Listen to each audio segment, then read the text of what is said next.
اس نے کہا میں اس لیے مسکرا رہی ہوں کہ کچھ سوچ رہی ہوں۔ حمید الدین نے پوچھا کیا سوچ رہی ہے؟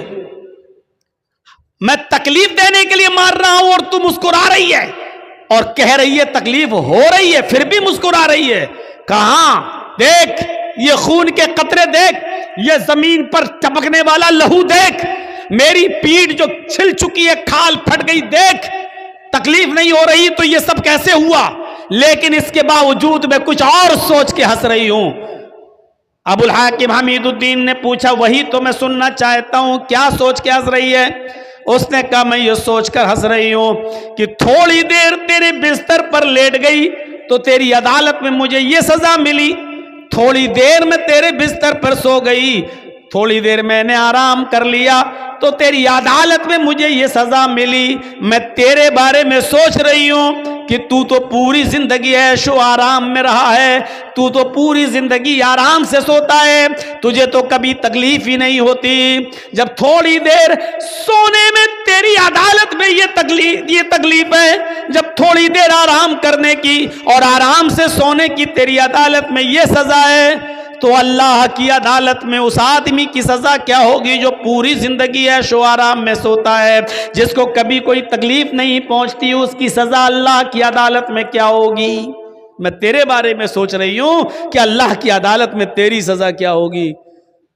حمید الدین ابو الحاکم نے کوڑا زمین پر پھینکا، اس لونڈی سے کہا جا میں نے تجھے آزاد کر دیا، جا آج کے بعد تو میری غلامی سے، میری لونڈیت سے نکل گئی، میں نے تجھے آزاد کر دیا، جا تجھے جہاں جانا ہو، آج کے بعد تو میری لونڈی نہیں۔ اور اس کے بعد میں حکومت چھوڑی، حکمرانی کو خیر آباد کہہ دیا، استعفیٰ دے دیا اور علماء کی صحبت میں چلا گیا، بہت بڑا داعی بن گیا، بہت بڑا مبلغ بن گیا، لوگوں کو دعوت و تبلیغ کا فریضہ انجام دینے لگا، لوگوں کو اللہ اور اس کے رسول کی باتیں بتانے لگا۔ اور ابو الحاکم حمید الدین کا انتقال جب ہوا تو وہ غمنامی کی موت مرا، آج تک پتہ نہیں چلا کہ ابو الحاکم کو، حمید الدین کو دفن کہاں کیا گیا۔ پھر اس نے شہرت چھوڑ دی، نام کے لیے جینا چھوڑ دیا اور دعوت و تبلیغ کا فریضہ انجام دینا شروع کر دیا، اور پوری زندگی پھر گمنامی کی زندگی جیا۔ اس پورے واقعے کو بتانے کا مقصد میرا صرف یہ ہے کہ کوئی لمبی چوڑی تقریر نہیں ہوئی تھی، بہت زیادہ اس کے سامنے باتیں نہیں رکھی گئی تھی، صرف اس لونڈی نے اتنا کہا تھا کہ اگر تھوڑی دیر آرام کرنے کی سزا تیری عدالت میں میری یہ ہے تو تیری سزا اللہ کی عدالت میں کیا ہوگی جو پوری زندگی عیش و آرام کے ساتھ رہا۔ اتنی سی بات ابو الحاکم کو، حمید الدین کو اثر کر جاتی ہے اور وہ نیک بن جاتا ہے، متقی بن جاتا ہے، پرہیزگار بن جاتا ہے، اور اس نے اپنی زندگی کے اندر ایک انقلاب پیدا کر لیا ہے اور گمنامی کی زندگی جیتا ہے، اور کب مرتا ہے پتہ نہیں چلتا۔ فطرت میں زندگی ہو تو ایک جملہ کافی ہے، اور فطرت میں زندگی نہ ہو تو پوری زندگی چیختے رہو، چلاتے رہو۔ بتایا نا کل بتایا تھا نا ابو طالب کا واقعہ، اللہ کے رسول پوری زندگی کہتے رہے چچا کلمہ پڑھ لو، اور آخری وقت بھی کہا قل یا امی لا الہ الا اللہ فی اذنی، آئے میرے چچا میرے کان میں کہہ دو لا الہ الا اللہ۔ لیکن ابو طالب کو کلمہ نصیب نہیں ہوا، فطرت میں زندگی نہیں تھی، بغیر کلمے کے دنیا سے رخصت ہو گیا اور جہنم کا مستحق ہو گیا۔ میرے پیارے ساتھیوں تصور کرو، فطرت میں زندگی ہو تو ایک جملہ کافی ہوتا ہے، ایک لفظ کافی ہوتا ہے، اور پوری زندگی کے دل میں بٹھانے کے لیے اور پوری زندگی کے عمل کرنے کے لیے۔ آج ہم کہاں ہیں؟ ہمارے پاس کہاں ہیں نیکیاں؟ ہے کوئی محاسبہ کرتا اپنی نیکیوں کا؟ چھوٹی سے چھوٹی نیکی کو بھی حقیر مت سمجھو، چھوٹی سے چھوٹی نیکی کو بھی حقیر مت سمجھو۔ قرآن پڑھیے، اللہ رب العالمین فرماتا ہے فَمَن يَعْمَلْ مِثْقَالَ ذَرَّةٍ خَيْرًا يَرَهُ وَمَن يَعْمَلْ مِثْقَالَ ذَرَّةٍ شَرًّا يَرَهُ۔ اگر ذرہ برابر بھی نیکی کرو گے تو اس کو بھی تم اپنے رب کے نام، اپنے نام اعمال میں دیکھ لو گے، ذرہ برابر بھی برائی کرو گے تو اس کو بھی تم اپنے نام اعمال میں دیکھ لو گے۔ چھوٹی سے چھوٹی نیکی کو بھی حقیر مت سمجھو، اس میں کیا ہو جائے گا۔ کل میں نے بتایا تھا نا، چھوٹی سے چھوٹی نیکی، راستے سے گزر رہے ہیں، پتھر پڑا ہٹا دو، کانٹا پڑا ہٹا دو، یہ نہ سمجھو یار یہ کوئی نیکی ہے۔ چھوٹی سے چھوٹی نیکی کو بھی حقیر مت سمجھو۔ اللہ کے رسول ایک مرتبہ خطبہ دے رہے ہیں اور عورتوں کو مخاطب کر کے کہہ رہے ہیں، یا معاشر النساء، اے عورتوں کی جماعت، اے مستورات، اے عورتوں، تم اپنے گھر میں، تم اپنے گھر کے پڑوس میں رہنے والی کسی پڑوسن کو صدقہ اور خیرات کرنے میں کبھی حقارت محسوس مت کرنا۔ تم اپنے گھر کے پڑوس میں رہنے والی پڑوسن کو صدقہ اور خیرات کرو، اگرچہ کچھ بھی دینے کے لیے نہ ہو تو ایک بکری کا کھر ہی دے دیا کرو۔ بکری کا کھر ہی کیوں نہ ہو، بکری کا کھر، بکری جس سے چلتی ہے، یہ پیروں کا یہ نچلے والا حصے کو کھر کہا جاتا ہے نا، یہ عرب کے اندر سب سے گھٹیا چیز مانی جاتی تھی، سب سے کمتر چیز سمجھی جاتی تھی۔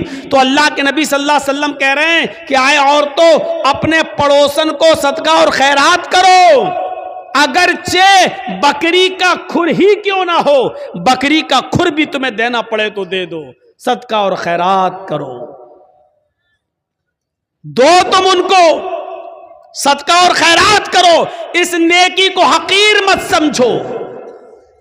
آئیے اور ایک اور روایت کی طرف میں تمہیں لے کے چلتا ہوں، بخاری کی روایت ہے، اللہ کے نبی صلی اللہ علیہ وسلم فرماتے ہیں، فاتقوا النار ولو بشق تمرہ، ولو بشق تمرہ پر غور کرو، فاتقوا النار، لوگوں تم اپنے آپ کو جہنم سے بچاؤ، اپنے آپ کو جہنم سے بچاؤ، آگ سے بچاؤ، دوزخ سے بچاؤ۔ کیسے بچاؤ؟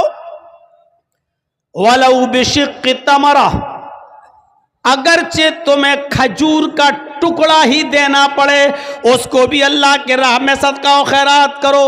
کھجور تو بڑا ہو گیا، یہ کھجور ہے، یہ کھجور نہیں ہے تمہارے پاس، آدھا کھجور ہے یا اس کا ایک ٹکڑا ہے تمہارے پاس، چوتھائی حصہ، 1/4 ڈیٹ، 1/4 کھجور، ایک کھجور کا بھی چوتھائی حصہ ہے آپ کے پاس۔ اللہ کے نبی کہہ رہے ہیں کہ اگر وہ بھی تمہارے گھر پہ رکھا ہے، فاضل ہے، تو ولو بشق تمرہ، تو وہ بھی کسی نہ کسی غریب کو یا غریب کے بچے کو دے دو، کھلا دو اس کو، اپنے آپ کو جہنم سے بچاؤ۔ کھجور کے ٹکڑے کی حیثیت کیا ہے؟ کوئی آدمی کھجور کا ٹکڑا دے گا؟ پورا کھجور دے دے گا؟ اللہ کے نبی کہہ رہے ہیں کھجور تو چھوڑو، ولو بشق تمرہ، اگر تمہارے پاس کھجور کا ٹکڑا ہی ہو تو اس کو بھی دے دو۔ یعنی اس نیکی کو بھی حقیر مت سمجھو، ارے یار کیا ہے میرے پاس، یہ اس کا کیا ہو جائے گا، ایک کھجور کا ٹکڑا دیں گے تو اس کا کیا پیٹ بھر جائے گا بیچارے گا، کیا بھرے گا؟ نہیں، اللہ کے نبی اکسا رہے ہیں، ابھار رہے ہیں، اگر تمہارے پاس کھجور کا ٹکڑا ہو تو تم اس کو بھی صدقہ و خیرات کر کے اپنے آپ کو جہنم سے بچاؤ۔ فاتقوا النار ولو بشق تمرہ، اپنے آپ کو دوزخ سے، جہنم سے بچاؤ، اگرچہ تمہارے پاس کھجور کا ٹکڑا ہی کیوں نہ ہو، صدقہ و خیرات کرنے کے لیے کرو۔ وہ حدیث یاد ہے نا، بخاری کی، حضرت عائشہ فرماتی ہے کہ میرے پاس ایک مانگنے والی آئی، جاءتنی سائلہ، میرے پاس مانگنے والی آئی، ومعہا صبیان، اس کے ساتھ 2 چھوٹے چھوٹے بچے تھے، مانگنے لگی، میرے پاس ایک کھجور تھی، میں نے وہ کھجور لا کر اس عورت کو دے دیا، اس کھجور نے اس کے 2 ٹکڑے کر دیے، ایک ٹکڑا اس بچے کو دے دیا، ایک ٹکڑا اس بچے کو دے دیا، ایک ٹکڑا اس بچے کو دے دیا، ایک ٹکڑا اس بچے کو دے دیا، اور اپنا خود نہیں کھایا، ان دونوں بچوں نے آدھی آدھی کھجور کھا لی اور چلی گئی وہ عورت اپنے بچے کو لے کر، بچوں کو۔ اللہ کے نبی صلی اللہ علیہ وسلم جب گھر میں آئے تو حضرت عائشہ نے پورا منظر بیان فرمایا، تو اللہ کے نبی صلی اللہ علیہ وسلم نے فرمایا وجبت علیہ الجنہ، عائشہ جو عورت اپنے بچوں کے کھانے پینے کی آزمائش میں مبتلا کر دی گئی، جو اپنے بچوں کی پرورش میں آزمائی گئی اور اس آزمائش میں پوری اترتی ہے، اس عورت کی اوپر جنت واجب ہے۔ یعنی اس عورت نے خود بھوکا رہ کر اپنے بچوں کو آدھی آدھی کھجور دے دی، اپنے بچوں کو ٹکڑے دے دیے کھجور کے، خود بھوکی رہ گئی، اللہ تعالیٰ نے اس عورت پر جنت واجب کر دی، یعنی اس عورت کے اوپر جنت فرض ہو گئی، جنت واجب ہو گئی۔ غور کیجئے، کھجور کا ایک کھجور تھی، حضرت عائشہ نے وہی دے دی۔ اب آپ کہو گے ایک کھجور میں کیا ہوتا ہے، نہ عورت کا پیٹ بھرا نہ بچوں کا، لیکن حضرت عائشہ نے ایک کھجور تھی وہی دے دی۔ مسلم شریف کی حدیث میں 3 کھجوروں کا ذکر ہے، ایک کھجور اس عورت، 3 کھجور حضرت عائشہ نے اس عورت کو دے دی، اس عورت نے ایک کھجور اس بچے کو دے دی، ایک کھجور اس بچے کو دے دی، اور ایک کھجور اپنے کھانے کے لیے رکھ لی، بچوں نے اپنی اپنی کھجوریں کھا لی، اور ماں جب کھجور کھانے لگی تو بچے اپنی ماں کے کھجور پر جھپٹ پڑے، ماں کو رحم آ گیا، ماں نے دیکھا کہ بیٹوں نے، میرے بچوں نے اپنی اپنی کھجوریں کھا لی، لیکن ابھی بھوکے، تو ماں نے اپنی کھجور نہیں کھائی، بلکہ اس کھجور کے 2 ٹکڑے کر کے آدھی اس کو دے دی، آدھی اس کو دے دی، اور ان بچوں نے یہ آدھی آدھی کھجور بھی کھا لی اور ماں نے خود کچھ نہیں کھایا۔ جب حضرت عائشہ نے یہ منظر اللہ کے نبی کو بتایا تو اللہ کے نبی کی آنکھوں میں آنسو آ گئے اور روتے ہوئے فرمایا وجبت علیہ الجنہ، اس عورت نے اپنے اوپر جنت واجب کر لی۔ کسی بھی نیکی کو حقیر مت سمجھو، چھوٹی سے چھوٹی نیکی کو بھی حقیر مت سمجھو۔ حضرت ابو بکر صدیق کے دور خلافت میں قحط پڑ گیا، قحط مطلب سوکھا، لوگوں کے پاس کھانے پینے کے لیے اناج نہیں ہے، غلہ نہیں ہے، سوکھا پڑ گیا، ابو بکر کا زمانہ ہے۔ حضرت عثمان غنی رضی اللہ تعالیٰ عنہ کے پاس ملک شام سے غلہ لدا ہوا، اونٹ آئے تھے جس پر غلہ لدا ہوا تھا، اور اونٹ کتنے تھے؟ 1000 اونٹ، 100 نہیں، 10 20 نہیں، 100 200 نہیں، 1000 اونٹ تھا جس پر اناج لدا ہوا تھا، غلہ لدا ہوا تھا۔ جب مدینے کے تاجروں کو پتہ چلا کہ اب عثمان غنی کے پاس 1000 اونٹ ہے غلے سے لدے ہوئے، تو ان کے پاس آئے اور کہنے لگے اے عثمان، کیا ان غلے کو بیچو گے؟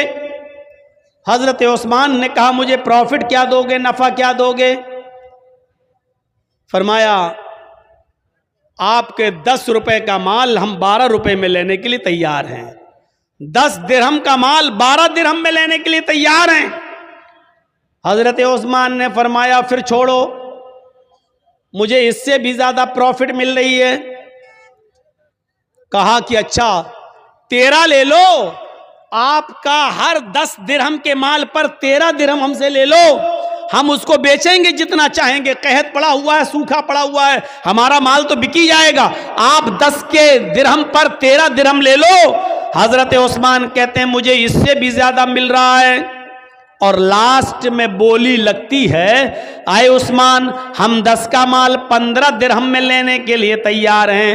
حضرت عثمان کہتے رہنے دو، 10 درہم پر تم 15 درہم دو گے، لیکن مجھے اس سے بھی زیادہ پروفٹ مل رہی ہے۔ تب تمام لوگ اٹھ گئے، جتنے بھی بزنس مین تھے وہ اٹھ گئے اور کہنے لگے عثمان اگر اس سے زیادہ تمہیں مل رہا ہے تو اسی کو دے دو، ہم لوگ چل رہے ہیں، ہم لوگ جا رہے ہیں۔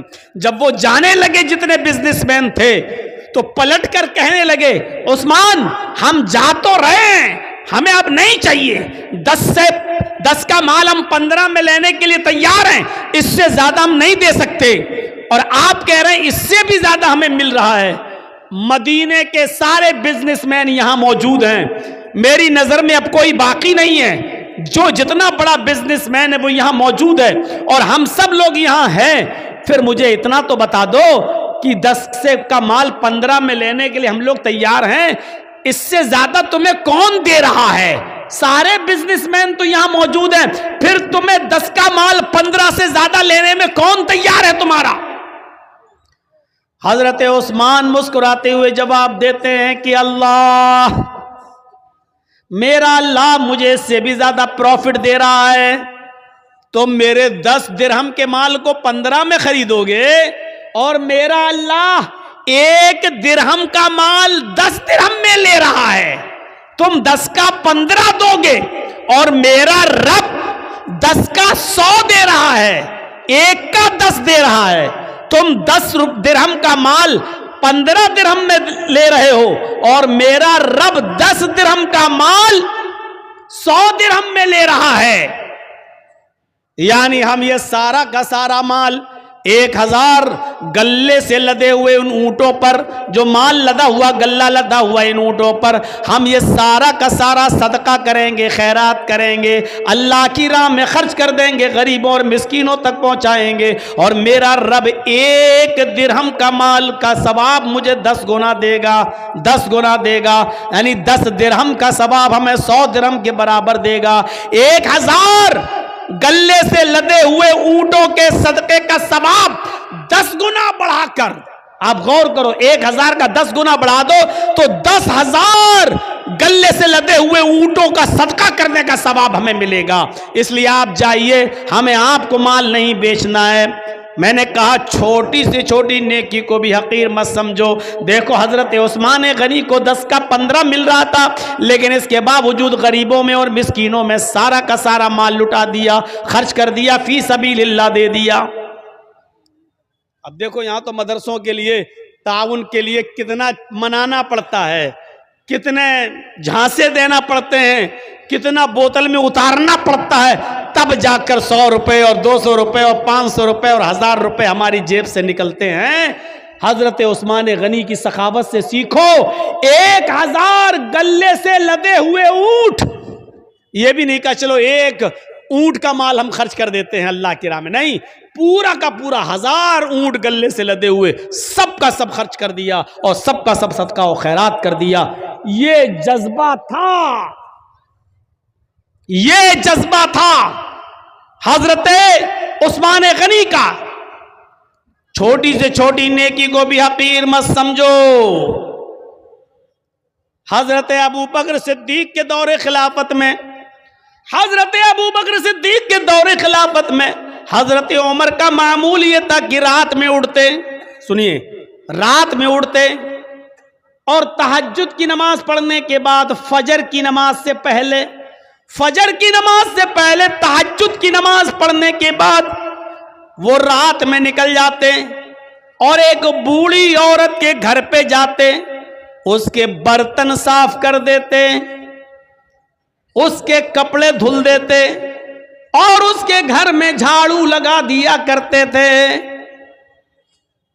کسی نیکی کو حقیر مت سمجھو۔ حضرت عمر فاروق کا معمول دیکھیے گا، کیا کر رہے ہیں؟ تہجد کی نماز پڑھی فجر کی نماز سے پہلے اور پھر چلے گئے، ایک بوڑھی عورت کے گھر گئے، اس کے برتن مانج دیے، اس کے کپڑے دھل دیے اور اس کے گھر میں جھاڑو لگا دیے۔ یہ ان کا معمول تھا، روزانہ یہ کام کیا کرتے تھے۔ ایک دن تہجد کی نماز پڑھ کے فجر کی نماز سے پہلے پہنچے، گھر میں جب گھسے تو کیا دیکھتے ہیں؟ برتن صاف ہیں۔ کپڑے دھلنا چاہا بوڑھی عورت کے، کیا دیکھ رہے ہیں؟ کپڑے دھلے ہوئے پڑے ہوئے ہیں۔ جھاڑو لی کہ جھاڑو سے گھر صاف کر دے تو کیا دیکھتے ہیں؟ گھر میں جھاڑو لگ چکی ہے۔ پوچھا ماں کون تھا؟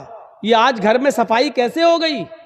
کہا بیٹے میں کیا جانوں، میں تو آنکھوں سے اندھی ہوں، نابینا ہوں، مجھے کیا معلوم، میں تو سمجھی کہ تم ہی آئے ہو، برتن تم مانج رہے ہو، جھاڑو تم لگا رہے ہو، کپڑے تم دھل رہے ہو۔ کہا ماں میں نہیں تھا۔ کہا بیٹا مجھے نہیں معلوم پھر کون تھا۔ حضرت عمر فاروق دوسرے دن بھی یہی ٹائم پر آئے تو کیا دیکھتے ہیں؟ دوسرے دن بھی برتن مانجے جا چکے ہیں۔ کیا دیکھتے ہیں کہ دوسرے دن بھی برتن مانج کر ختم ہو، برتن مانجے جا چکے ہیں، جھاڑو لگ چکی ہے، کپڑے دھلے ہوئے ہیں۔ حضرت عمر سمجھ گئے، عمر کوئی ہے جو تم سے پہلے آتا ہے، کپڑے دھل جاتا ہے، برتن صاف کر جاتا ہے، جھاڑو لگا جاتا، کوئی ہے جو تم سے پہلے بھی یہ کام کر جاتا ہے۔ پتہ لگانا چاہیے کہ کون ہے۔ اب حضرت عمر جاسوسی کرنے لگے چپکے سے، دیکھیں کہ کون ہے۔ تو تہجد کی نماز پڑھ کے آئے اور چپکے سے چھپ گئے ایک درخت کی آڑ میں کیا دیکھتے ہیں کہ ایک شخص اپنا چہرہ چھپایا ہوا چادر سے آتا ہے رات کے اندھیرے میں اور اسی بوڑھی عورت کے گھر میں چلا جاتا ہے، برتن مانجتا ہے، جھاڑو لگاتا ہے، کپڑے صاف کرتا ہے، اور اس کے بعد میں جب وہاں سے نکلتا ہے تو جیسے وہ گھر سے نکلتا ہے حضرت عمر فاروق نے اس کو پکڑ لیا، رکیے، اپنا چہرہ کھولیے تو کون ہیں آپ؟ یہ میرا کام آپ کیسے کر رہے ہیں؟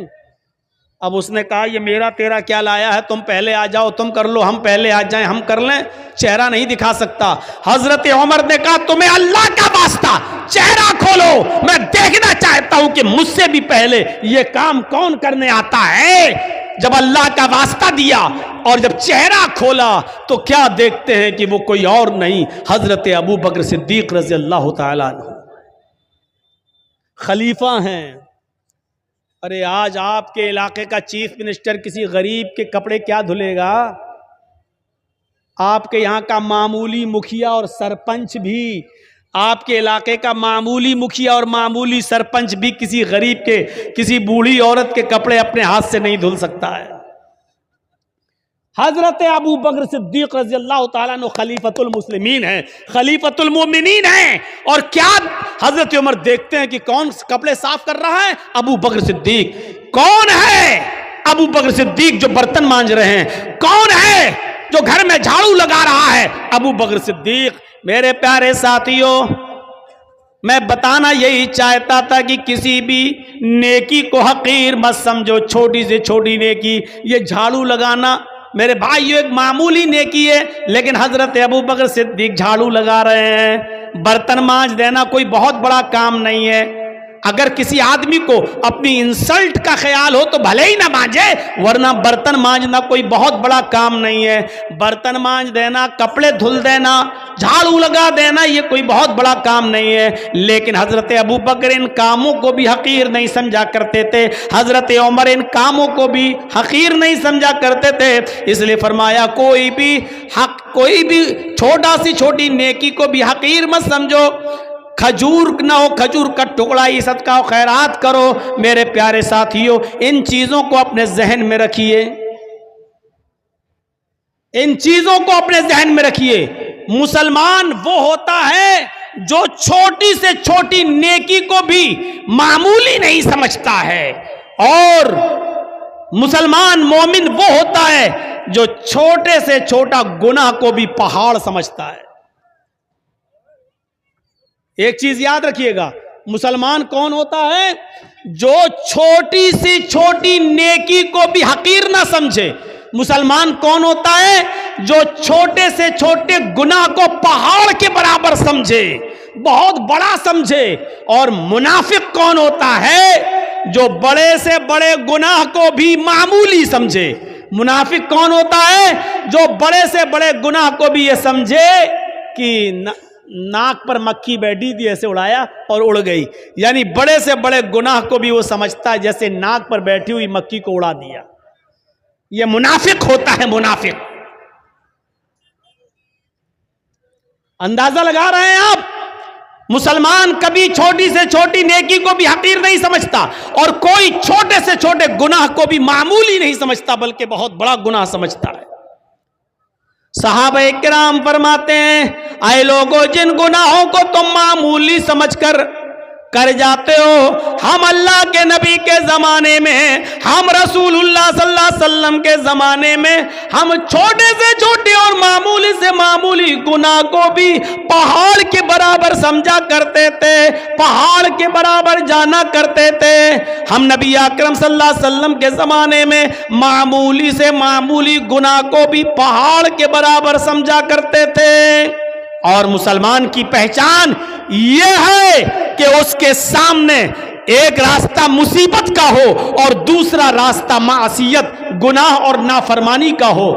ایک راستہ تو ہو مصیبت کا، پریشانی کا، اور دوسرا راستہ ہو گناہ کا، تو مسلمان وہ ہوتا ہے جو مصیبت کے راستے کو اختیار کر لیتا ہے لیکن گناہ کے راستے کو اختیار نہیں کرتا۔ اب میں مثال دوں گا، ذرا سنیے گا میرے پیارے ساتھیوں۔ مسلمان وہ ہوتا ہے جس کے سامنے اگر دو راستے آ جائیں، ایک طرف پریشانی کا راستہ، مصیبت کا راستہ، اور دوسری طرف گناہ کا راستہ.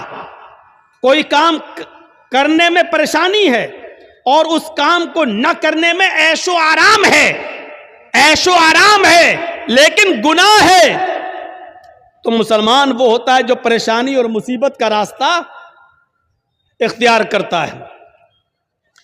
حضرت یوسف علیہ السلام کو دیکھیے، چھوٹے ہیں، بچے ہیں، اور ان کے بھائیوں نے برگلا لیا اپنے ماں باپ کو، اپنے باپ یعقوب علیہ السلام کو بہکا لیا. اے ہمارے ابو، ہم یوسف کو اپنے ساتھ لے جاتے ہیں جنگل میں، ہمارے ساتھ کھائے گا، پیے گا، کھیلے گا، دوڑے گا، آپ یوسف کو اپنے پاس رکھتے ہیں ہر وقت، ہمارے ساتھ بھی تو اس کو مار بھیجیے، ذرا سیر و تفریح کرے، چلے پھرے، گھومے، ٹہل کر دیکھے. اور باپ نے بہت منع کیا لیکن بیٹوں نے منا لیا، اور باپ نے حضرت یوسف علیہ السلام کو بھائیوں کے ساتھ، بیٹوں کے دوسرے بیٹوں کے ساتھ بھیج دیا کہ جاؤ، لے جاؤ، لیکن یاد رکھنا، خیال رکھنا یوسف کا، چھوٹا بچہ ہے. دیکھو، اور جب یہ لوگ جنگل کے اندر پہنچ جاتے ہیں تو اب صلاح و مشورہ کرتے ہیں کہ یوسف کو کیا کریں. پھر ایک حتمی فیصلہ کرتے ہیں کہ مارنا ٹھیک نہیں ہے، قتل کرنا ٹھیک نہیں ہے، یوسف کو ہم ایک ویران کنویں میں ڈال دیتے ہیں، یوسف کو ہم ایک اندھے کنویں میں پھینک دیتے ہیں، کوئی آئے گا اور اٹھا کر یوسف علیہ السلام یوسف کو لے جائے گا، پھر وہ اپنے یہاں پالے گا، پوسے گا، بڑا کرے گا. ہمیں کیا مطلب، ہم سے تو ایک مصیبت ٹل جائے گی. ہمارے والدین، ہمارے ماں باپ، ہمارے باپ یعقوب یوسف سے محبت کرتے ہیں اور وہ جگہ ہمیں اپنے دل میں نہیں دیتے جو یوسف کا مقام ہے. پھر ان لوگوں نے عزم مصمم کر لیا اور یوسف علیہ السلام کو ایک کنویں کے اندر پھینک دیا، کنویں میں ڈال دیا، اور روتے ہوئے اپنے گھر آتے ہیں. ایک یوسف علیہ السلام کی قمیض اتار لی، ان کا کرتا اتار لیا، اور ایک بکری کو ذبح کر کے بکری کا جھوٹا خون، بکری کا خون اس قمیض میں لگا کر لے آئے. اور جب اپنے گھر پہ آتے ہیں تو اپنے ابا سے کہتے ہیں، یعقوب علیہ السلام سے کہتے ہیں، یا ابانا، آئے ہمارے ابو جان، انا ذهبنا نستبق وتركنا يوسف عند متاعنا فاكله الذئب. اے ابو جان، ہم یوسف علیہ السلام کو لے گئے اور ہم کھیل کود میں لگ گئے، نستبق، ہم کھیل کود میں لگ گئے، ہم دوڑ بھاگ میں لگ گئے، وَتَرَكْنَا يُوسُفَ عِنْدَ مَتَاعِنَا، اور یوسف کو اپنے سامان کے پاس چھوڑ دیا کہ تم اس کی دیکھ ریکھ کرنا. ہم لوگ ادھر ادھر کھیل کود میں لگ گئے، فَأَكَلَهُ الذِّئْبُ، بھیڑیا آیا اور بھیڑیا یوسف علیہ السلام کو کھا گیا. بھیڑیا آیا اور بھیڑیے نے یوسف کو پھاڑ دیا. اے ہمارے ابو، آپ ہماری بات پر ایمان کیوں لائیں گے؟ آپ ہماری بات کیوں مانیں گے؟ وَمَا أَنْتَ بِمُؤْمِنٍ لَنَا، آپ ہماری بات کیوں مانیں گے؟ وَلَوْ كُنَّا صَادِقِينَ، اگرچہ ہم سچے ہی کیوں نہ ہوں، ہم سچ بول رہے ہیں پھر بھی آپ کو ہماری بات کا یقین نہیں ہوگا. اپنے ماں باپ سے یہ بات کہہ دی یعقوب علیہ السلام سے. ادھر ایک قافلہ آیا، سنیے، ادھر ایک قافلہ آیا، اس کو پیاس لگی تو کنویں کے پاس چلا گیا، اس نے ڈول ڈالا، ڈول، اور اس یوسف علیہ السلام اس ڈول میں بیٹھ گئے. اس نے جب کھینچا تو ڈول بھاری لگا، اس نے جھانک کر دیکھا تو ایک جو چھوٹا بچہ پڑا ہوا ہے یوسف. اس نے قافلے والوں کو خوشخبری سنائی، یا بشرا ھذا غلام، اے قافلے والوں خوشخبری سنو، یہ تو ایک بچہ پڑا ہے، یہاں تو ایک لڑکا پڑا ہوا ہے، بچہ، بڑا خوبصورت بچہ یہاں کنویں میں پڑا ہوا ہے. نکالا, مصر کے بازار میں لے گئے اور وہاں اس بچے کو بیچ دیا گیا. اور جانتے ہو اتنا خوبصورت بچہ یوسف علیہ السلام, جن کی خوبصورتی کا ذکر قرآن میں موجود, لیکن اس خوبصورت بچے کی قیمت بھی کیا لگی مصر کے بازار میں جانتے ہو؟ ان کو پیسہ چاہیے تھا. کہتے نہیں کہ کوئی چوری کا مال ہو یا ایسا کوئی مال ہو تو آدمی جلدی ہٹاتا ہے. کبھی کبھی 20,000 کا موبائل 2,000 میں دے کے چلا جاتا ہے کہ جلدی ہٹے, جلدی سے نکلے, اور پکڑا جائے تو دوسرا پکڑا جائے, ہم نہ پکڑے جائیں. ایسی انہوں نے دیکھا کہ یہ یوسف ہمیں ملے تو جلدی سے ان کو ہٹا دیا جائے. اور مصر کے بازار میں جب بولی لگی تو جانتے ہو بہت کم قیمت میں ان کو بیچ دیا گیا. وَشَرَوْهُ بِثَمَنٍ بَخْسٍ دَرَاهِمَ مَعْدُودَةٍ. قرآن کے الفاظ دیکھو میرے بھائیوں, ان لوگوں نے چند سکوں میں یوسف کو بیچ دیا, چند ٹکوں میں, چند کھوٹے سکوں میں یوسف کو بیچ دیا. لو, یوسف علیہ السلام بادشاہ مصر کے مہمان بنے. دھیرے دھیرے بادشاہ مصر کے پاس پہنچے. بادشاہ مصر نے اپنی بیوی سے کہا یہ بچہ ہے, اس کی دیکھ ریکھ کرو, آگے چل کر ہو سکتا ہے کہ ہم اس کو بیٹا بنا لیں. دیکھو اس کی خدمت کرو, دیکھ بھال کرو. اور بادشاہ مصر کے گھر میں یوسف کی پرورش ہونے لگی. دھیرے دھیرے بڑے ہوتے گئے اور ایک دن آیا کہ یوسف علیہ السلام اپنی جوانی کو پہنچ گئے. یہاں خوبصورتی اپنی قیامت برپا کر رہی تھی اور یہاں یوسف علیہ السلام جوان ہو گئے.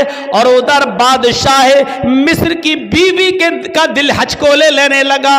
وہ اس غلام پر, یوسف علیہ السلام پر اندر ہی اندر دل و جان سے فریفتہ تھی, دل و جان سے قربان تھی.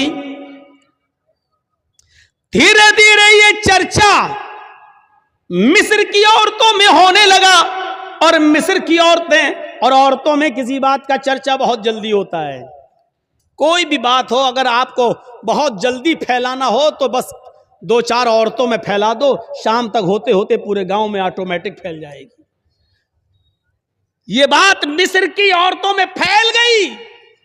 او بادشاہ کی بیوی, اوہو اپنے غلام پہ مرتی ہے, اپنے غلام کو دل دے بیٹھی ہے, اپنے غلام کے ساتھ منہ کالا کرنا چاہ رہی ہے, اپنے غلام کے ساتھ یہ حرکت کرتی ہے. بادشاہ مصر کی بیوی کے چرچے جب مصر کی عورتوں میں ہونے لگے تو اس عورت نے, یعنی بادشاہ کی بیوی نے ساری عورتوں کو دعوت دے دی. غور کیجئے, ساری عورتوں کو دعوت دے دی, سب کے سامنے پھل رکھ دیے, سب کو چھریاں دے دی. اور جب وہ پھلوں کو کاٹنے لگی تو اس عورت نے, بادشاہ مصر کی بیوی نے یوسف علیہ السلام سے کہا اے یوسف ان عورتوں کے سامنے سے گزر جاؤ. یوسف علیہ السلام ان عورتوں کے سامنے سے گزر رہے ہیں, اپنی مالکن کی بات ماننا پڑے گی. یوسف علیہ السلام اپنے مالک کی بیوی کی بات مانتے ہوئے ان عورتوں کے سامنے سے گزر رہے ہیں. جب ان عورتوں کے سامنے سے گزرے تو ان عورتوں نے جب یوسف علیہ السلام کو دیکھا, یوسف علیہ السلام کو دیکھا, قرآن کہتا ہے وہ پھل کاٹ رہی تھی, بجائے پھل کاٹنے کی وَقَطَّعْنَ أَيْدِيَهُنَّ, انہوں نے اپنی انگلیاں کاٹ ڈالی. انہوں نے اپنے انگلیوں پر چھریاں چلا لی, اپنی انگلیوں کو کاٹ ڈالا. اور جب یوسف پر نظر پڑی تو چیخ پڑی ما ھذا بشر ان ھذا الا ملک کریم.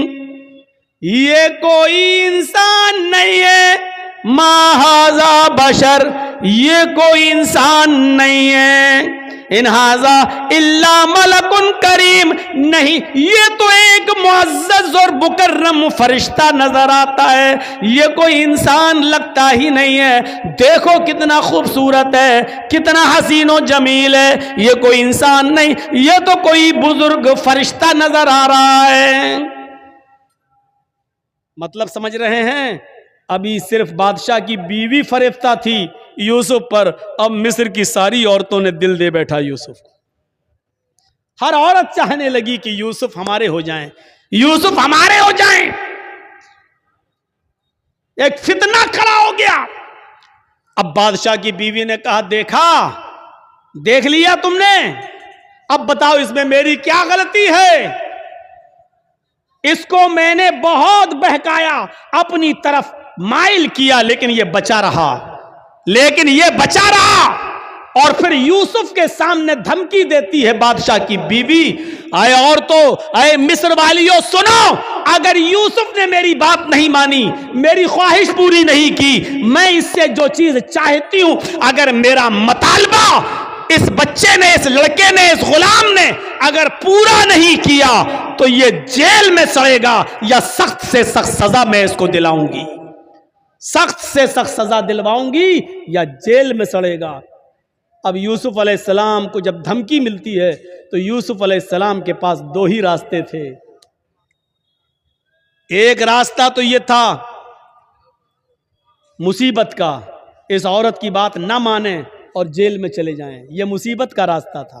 میں نے کہا نا، مومن کے لیے اگر ایک طرف مصیبت کا راستہ ہو اور ایک طرف گناہ کا راستہ ہو، معصیت کا، تو مومن مصیبت کا راستہ اختیار کر لیتا ہے لیکن گناہ کا راستہ اختیار نہیں کرتا۔ یوسف علیہ السلام کے سامنے دو راستے تھے۔ یہاں بادشاہ مصر کی بیوی نے کہا کہ اگر اس نے میری بات نہیں مانی تو اس کو سخت سے سخت سزا دلواؤں گی یا جیل کے اندر سڑے گا۔ یوسف علیہ السلام کے پاس دو ہی راستے تھے۔ ایک راستہ یہ تھا کہ بادشاہ کی بیوی کی بات مان لیں اور جو وہ کہہ رہی ہے اس کی مرضی کو پورا کر دیں۔ اگر ایسا کر لیتے، بادشاہ کی بیوی کی بات مان لیتے تو پانچوں انگلی گھی میں تھی۔ بادشاہ کی بیوی ان کو بچاتی بھی، بادشاہ کی بیوی ان کا خیال بھی رکھتی، بادشاہ کی بیوی ان کو تنہائی کا موقع بھی دیتی، بادشاہ کی بیوی ان کی عزت و تکریم بھی کرتی، بادشاہ کی بیوی ان کو اچھی طریقے سے ان کی حفاظت بھی کرتی، سب کچھ کرتی، اور جو وہ چاہتے وہ ان کو ملتا رہتا۔ لیکن یہ راستہ گناہ کا راستہ تھا، یہ راستہ معصیت کا راستہ تھا۔ اب دوسرا راستہ یوسف علیہ السلام کے سامنے یہ تھا کہ میں اس غلط راستے پر نہیں چلوں گا۔ تو وہ عورت کہہ رہی ہے میں جیل میں ڈلوا دوں گی، میں سخت سے سخت سزا دلواؤں گی۔ تو یوسف علیہ السلام نے یہ راستہ پسند کر لیا اور نظریں آسمان پہ ڈالی اور فرمایا الہ العالمین، اے میرے پروردگار، بادشاہ مصر کی بیوی نے یہ ٹھان لیا ہے کہ میں اس کے ساتھ غلط کام کروں، اور وہ یہ بھی کہہ رہی ہے اگر اس نے میری بات نہ مانی تو میں اس کو سزا دلواؤں گی اور جیل میں ڈلوا دوں گی۔ رب السجن احب الی مما یدعوننی الیہ، اے میرے پروردگار، اے میرے اللہ، اے میرے رب، مجھے جیل میں جانا زیادہ پسند ہے۔ رب السجن احب الی مما یدعوننی الیہ، اے اللہ مجھے جیل زیادہ محبوب ہے، مجھے جیل میں جانا زیادہ پسند ہے بنسبت اس کے جس برے کام کی طرف یہ عورتیں مجھے بلا رہی ہیں، اور بادشاہ مصر کی بیوی مجھے چاہ رہی ہے۔ اس کام کے کرنے سے بہتر اور زیادہ اچھا میرے لیے یہ ہے کہ میں جیل میں چلا جاؤں۔ وَإِلَّا تَصْرِفْ عَنِّي كَيْدَهُنَّ اَصْبُ إِلَيْهِنَّ، اے ہمارے پروردگار، اے ہمارے رب، اگر تو نے مجھے ان کی چالوں سے نہ بچایا، اے اللہ اگر تو نے مجھے ان کی چالوں سے میری حفاظت نہ کی۔ یہ عورت کی چالیں کتنی خطرناک ہوتی ہیں، آپ کو اپنے گھر میں پیار و محبت کے جال میں پھنسا کر بلا بھی لیں گی اور آپ کو پھنسوا بھی دیں گی، آپ کو پھنسوا بھی دیں گی۔ تو اسی لیے یوسف علیہ السلام کیا کہہ رہے ہیں، وَإِلَّا تَصْرِفْ عَنِّي كَيْدَهُنَّ، اے اللہ مجھے جیل جانا زیادہ محبوب ہے، زیادہ پسند ہے۔